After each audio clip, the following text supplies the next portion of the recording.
Bonjour à tous, alors ça fait longtemps que j'avais pas posté une petite vidéo. C'est vrai qu'avec le confinement, c'était un petit peu compliqué pour moi de vous faire rentrer dans ma classe et puis vous faire part de réflexions pédagogiques. En ce moment, c'était pas forcément évident. Alors j'avais pensé, hein, et puis j'avais même envie de vous faire une vidéo sur mon fonctionnement par rapport à la continuité pédagogique à distance, mais ça n'a pas forcément été possible au niveau du temps déjà, parce qu'en fait la continuité pédagogique à distance, c'est vraiment chronophage. Ça prend, si on veut bien le faire, et bien ça prend beaucoup de temps de préparer une journée de classe qu'on envoie aux parents. C'est pas la même chose que préparer une journée de classe quand nous on sait ce qu'on va dire, on sait exactement, enfin moi je fais des notes dans mon cahier journal et après je sais comment je vais l'aborder avec les élèves. Là, l'envoyer aux parents, il faut du coup un peu plus détailler, un peu plus expliquer, et surtout ce qui me prend du temps, c'est le retour que je vais faire, enfin quand je reçois les photographies des cahiers des élèves, je vais refaire un petit retour, je vais corriger, je vais faire des petites annotations à chaque enfant, et mine de rien ça prend du temps. Enfin, ce qui prend du temps aussi, c'est de charger, décharger. Enfin voilà, tout ça, voilà, ça m'a un petit peu empêché, on va dire, de prendre du temps pour vous faire une vidéo.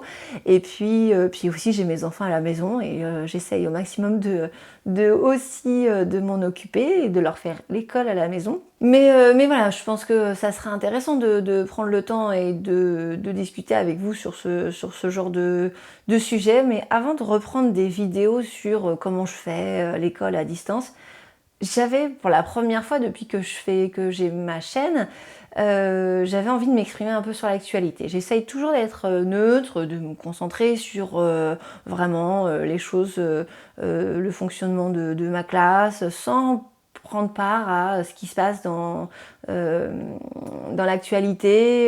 Il y a eu des grèves qui ont été faites avec les retraites. Moi, j'ai pris part dans ma vie d'école sur ce sujet-là, mais pas sur YouTube. Là, enfin, vraiment, il faut que j'en parle. Il faut que je vous exprime un petit peu mon ressenti, parce que c'est compliqué. C'est compliqué dans ma tête. Comme vous le savez, je suis directrice d'école, et quand j'ai appris qu'on allait rouvrir les écoles progressivement le 11 mai, j'étais un peu sceptique, parce que j'avais commencé à me faire une idée sur le fait que oui, enfin, on ne pourrait pas rouvrir les écoles parce que pour moi, il me semblait important que déjà la population se déconfine, que les gens puissent ressortir avec leurs enfants, parce que logiquement, les enfants, là, en fait, comme ils vont plus faire les courses avec leurs parents, si jamais il y a les deux parents à la maison, ou qu'il y a quelqu'un qui peut garder les enfants pendant que l'autre fait les courses, ils sont chez eux. Enfin, ils savent pas ce que c'est le monde à l'extérieur. Enfin, bon, peut-être que c'est moi, je suis trop sérieuse, et mes enfants, ils sont pas passé le portail depuis le début du confinement. Et voilà. Enfin, en tous les cas, en tant que maman, j'aurais aimé d'abord avoir un déconfinement de la population, sortir avec mes enfants et leur expliquer un petit peu les gestes barrières, les sensibiliser à ça, avant de les mettre dans une cour de récréation avec tout plein d'enfants. Enfin bon, voilà, moi c'est mon ressenti de maman. Après, du coup, voilà, en tant qu'enseignante déjà, et puis directrice d'école, j'ai un peu du mal sur le fait qu'on demande à la population de porter des masques dans les transports en commun, de respecter des gestes barrières dans les magasins, et puis même voilà, de porter des masques aussi au maximum dans les magasins, dans les entreprises. Non mais quand on voit dans les entreprises par rapport par rapport aux bâtiments que leur protocole sanitaire par rapport au coronavirus, c'est d'avoir une combinaison, d'interdire le co-travail, de chacun mange de son côté, chacun arrive dans sa voiture seul sur le chantier, doit passer aussi dans un pédiluve. Donc on demande tout ça aux adultes, et donc aux enfants, on va leur demander ça. Mais non, en fait, on va pas leur demander ça. Encore aujourd'hui, il y a un ministre qui disait mais non, on va pas de dire aux enfants de 9-10 ans, encore moins en dessous, de porter un masque toute une journée, c'est pas possible. Donc les enfants, sous prétexte qu'ils sont jeunes, c'est pas possible de leur demander ça, donc bon, on leur demande pas ça, mais ils vont quand même revenir à l'école. D'accord. Alors là, on va me dire: «Oui, mais les enfants, ils sont moins vulnérables, c'est moins grave».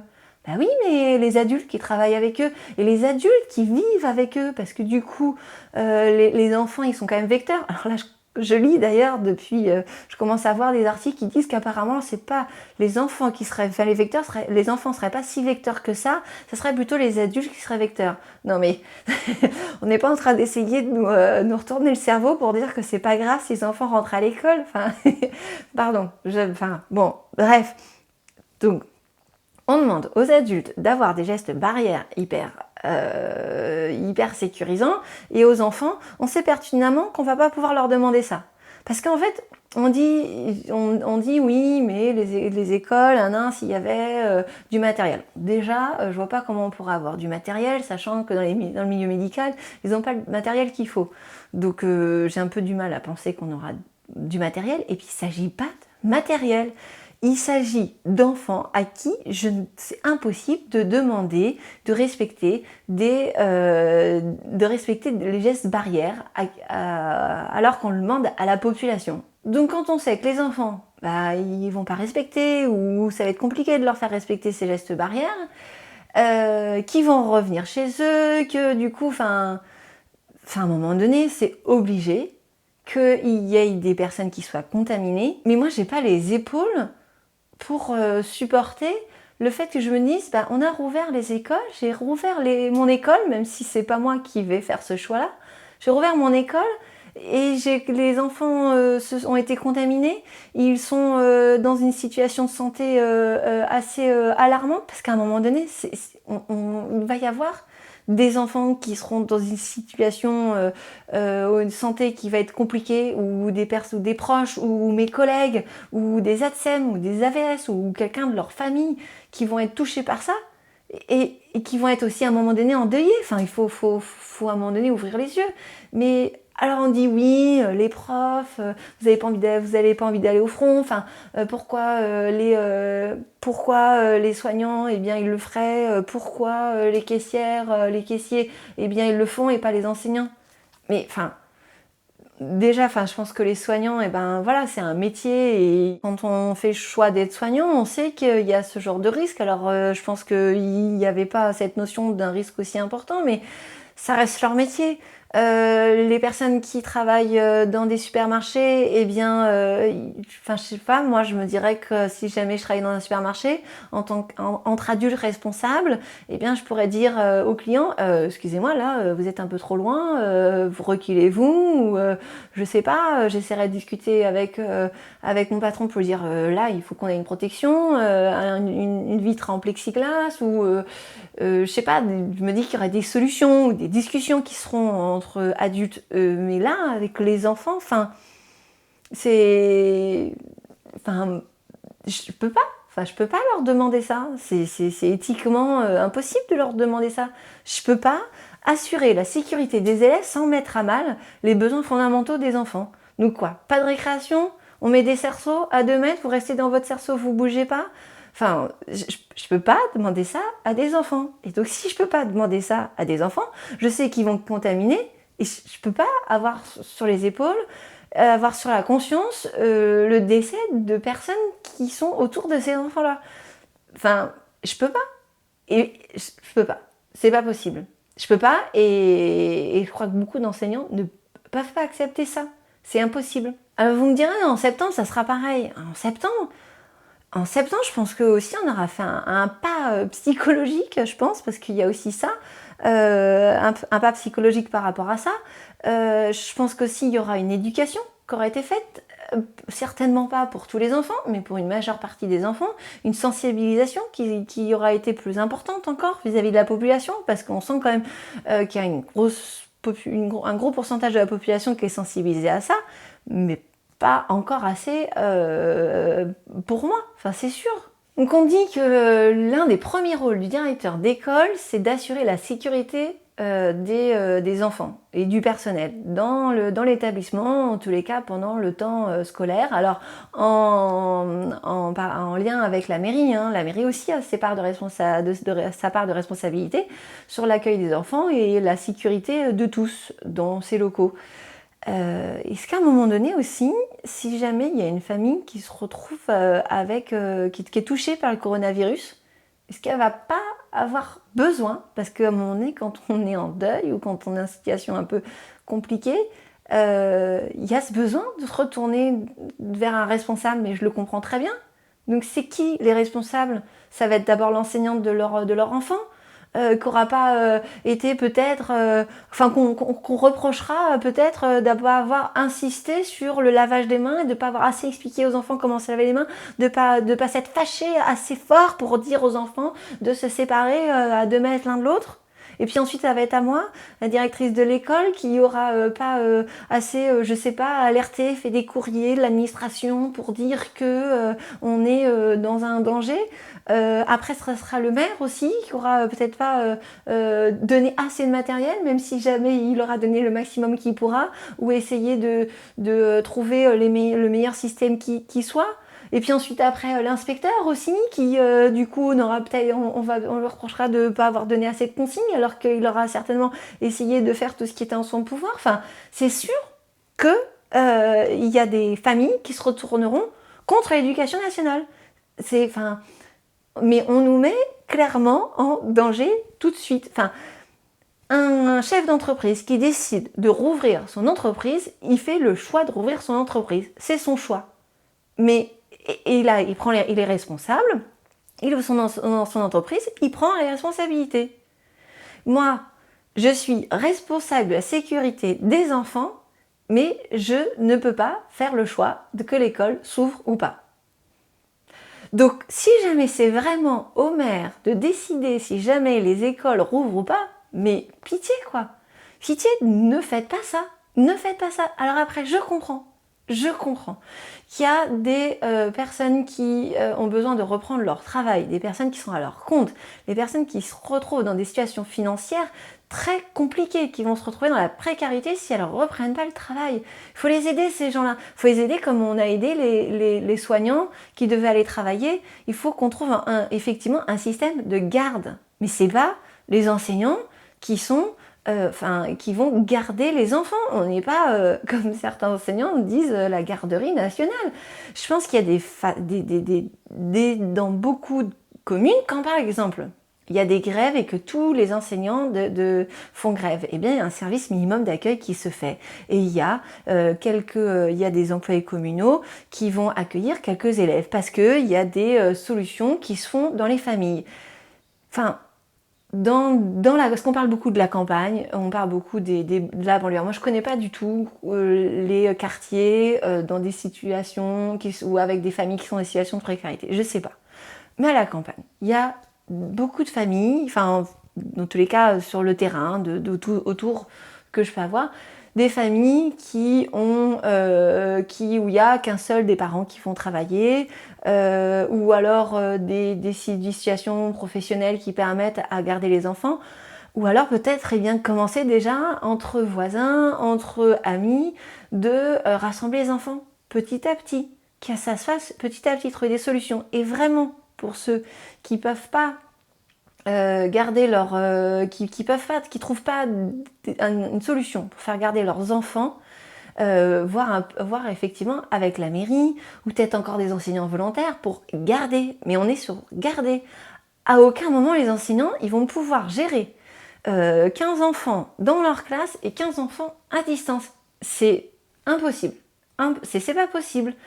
Moi, si jamais je devais me retrouver dans cette situation-là, en plus de ça, avec une distance sociale avec les enfants, c'est non, je vous donne des feuilles, vous faites votre travail, et moi je vous surveille juste pour savoir si jamais vous faites pas un pas de travers et que vous toussez pas dans le visage de votre voisin. C'est tout ce que je ferai.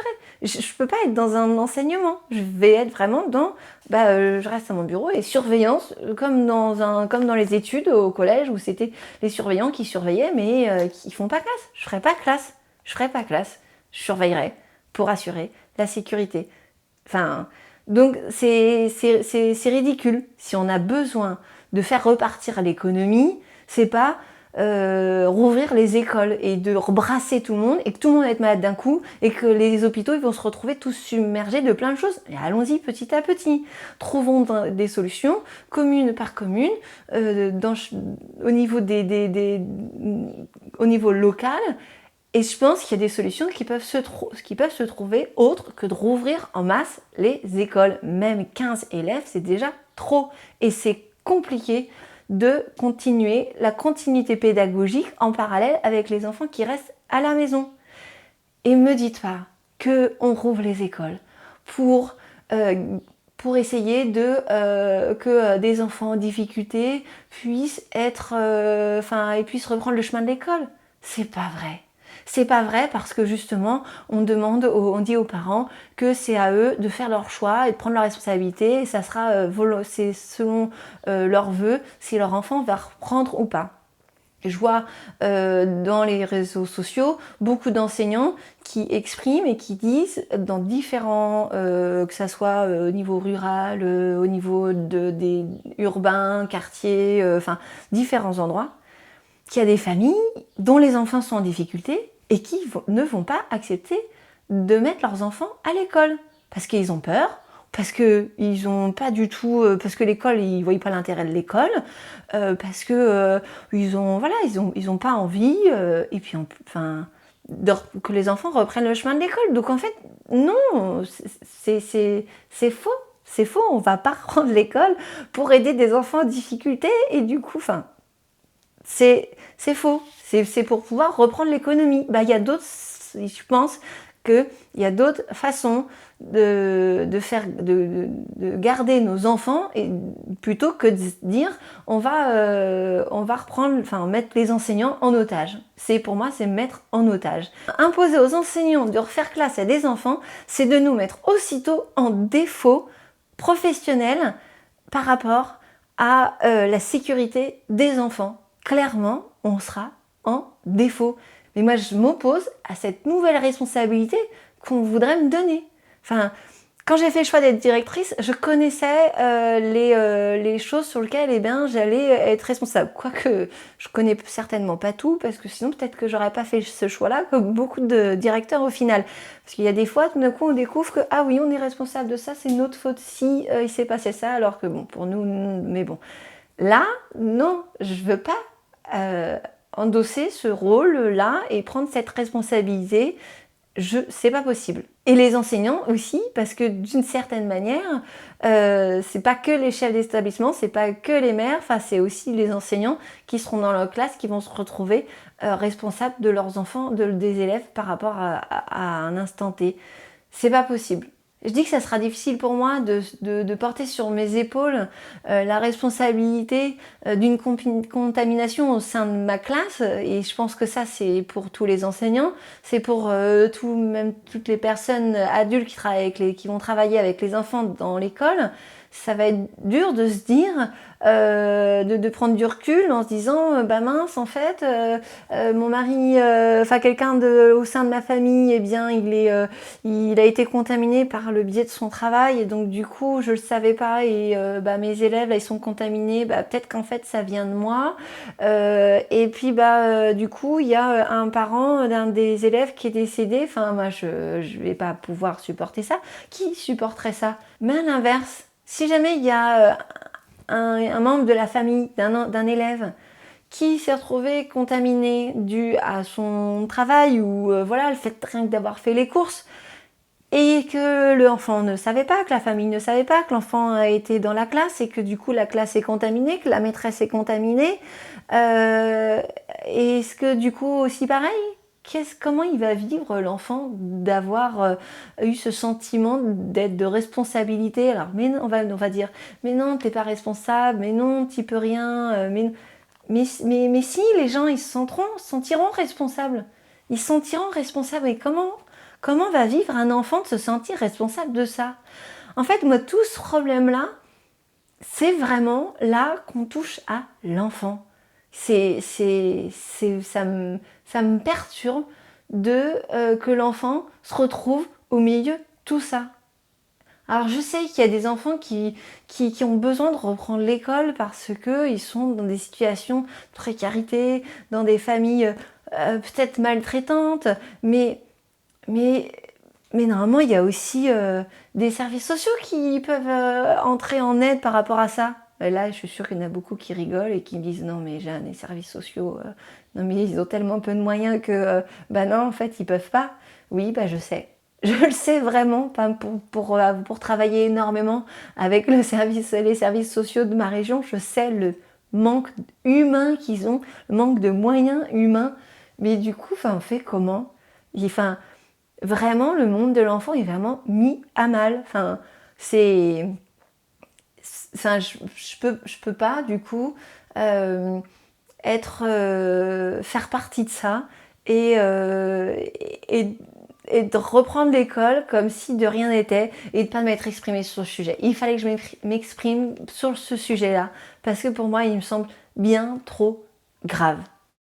Voilà, donc il fallait vraiment que je m'exprime sur le sujet avant de vous reparler d'activités qu'on peut proposer à ses élèves, à ses enfants à distance. Voilà, c'était important pour cette fois-ci de vous faire part de mon point de vue. Je sais que dans les commentaires, il y en a qui vont me dire qu'ils sont pas d'accord avec moi, je comprends très bien. Je pense que de toute façon, il faut qu'il y ait une discussion qui se fasse pour qu'on puisse trouver des solutions cohérentes tout en respectant chaque personne et le respect des enfants. C'est vraiment primordial à mes yeux. Allez, je vous fais plein de gros bisous et je vous dis à bientôt pour une prochaine vidéo de maîtresse. Salut!